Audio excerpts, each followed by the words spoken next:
అందరికీ శుభోదయం అండి. నేను మీ పల్లెటూరు సీనును. ఈరోజు పల్లెటూరి వారి ధారావాహిక కార్యక్రమంలో భాగంగా పల్లెటూరి వారి మాట పాట అన్నటువంటి శీర్షికన ఉదయపు మాట ద్విత్వ ఆట ముగిసింది. మహాబలిపురం దగ్గర తీరాన్ని దాటింది. మామూలుగా మహాబలిపురం తమిళనాడు తీరంలో ఉంది. మరి తమిళనాడులోనే ఈ తుఫాను ఎందుకు తీరం దాటింది? నవంబర్ డిసెంబర్ నెలలలో మామూలుగా బంగాళాఖాతంలో ఏర్పడినటువంటి తుఫాన్లన్నీ కూడా ఎక్కువగా దక్షిణ కోస్తా, తమిళనాడు, శ్రీలంక ఈ మూడు ప్రాంతాలలోనే తుఫాన్లు తీరాన్ని దాటుతాయి. మరి ఎందుకు తీరాన్ని దాటుతాయి? దాని వెనకాల ఉండేటటువంటి నేపథ్యం ఏమిటి అనే విషయాన్ని మనం విశ్లేషణ చేస్తే, మామూలుగా నైరుతి ఋతుపవనాల కాలంలో నైరుతి ఋతుపవనాలు కర్ణాటకలో, కేరళలో ప్రారంభమై ఆంధ్రాలో ప్రవేశం పొంది హిమాలయాల వరకు వెళ్తాయి. అంటే నైరుతి ఋతుపవనాలు చిన్న చిన్నగా భారతదేశ భూభాగాన్ని తాకుతూ హిమాలయాల వరకు వెళ్తాయి.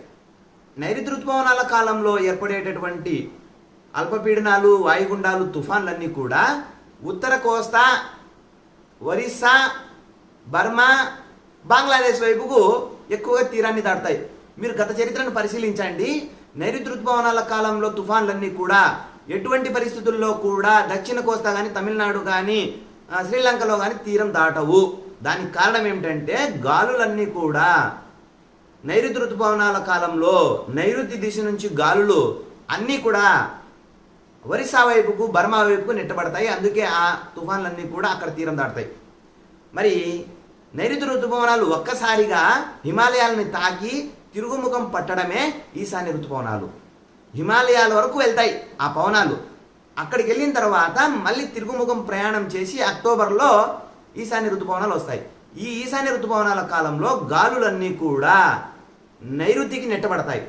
ఇలా నైరుతికి నెట్టబడినప్పుడు బంగాళాఖాతంలో ఏర్పడినటువంటి తుఫాన్లన్నీ కూడా ఇటువైపుకు తమిళనాడు, శ్రీలంక, ఆ తర్వాత శ్రీలంక, తమిళనాడు, శ్రీలంక, ఆంధ్రప్రదేశ్లో దక్షిణ కోస్తాలో ఎక్కువగా తీరాన్ని దాటుతాయి.